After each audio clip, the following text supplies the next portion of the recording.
పాపం వస్తుందని తెలిసిన గోపికలు కృష్ణుడికి పాదధూళిని ఎందుకు ఇచ్చారో తెలుసా?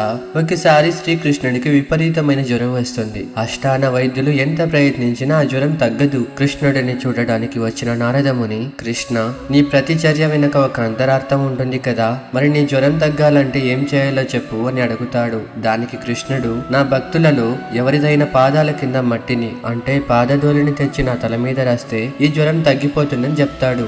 నారదుడు మొదట రుక్మిణీదేవి మరియు ఇతర భార్యల దగ్గరకు వెళ్తాడు. కానీ భర్త దైవంతో సమానమని, తమ పాదధూళిని భర్త నుదుటన రాయడం మహాపాపమని భావించి వారు నిరాకరిస్తారు. ఆ తర్వాత నారదుడు గోపికల దగ్గరకు వెళ్లి విషయం చెప్తాడు. గోపికలు వెంటనే సంతోషంగా తమ పాదాల కింద మట్టిని తీసిస్తారు. ఈ మట్టిని కృష్ణుడి నుదుటన రాస్తే మీకు పాపం చుట్టుకుంటుందని భయం లేదా అని నారదుడు అడగ్గా, కృష్ణుడు బాగుంటే మాకు అదే చాలు, మాకేమైపోతుందనే భయం మాకు లేదు అని గోపికలు సమాధానమిస్తారు. ఆ పాదధూళిని కృష్ణుడి నుదుటన రాయగానే ఆయన జ్వరం వెంటనే తగ్గిపోతుంది.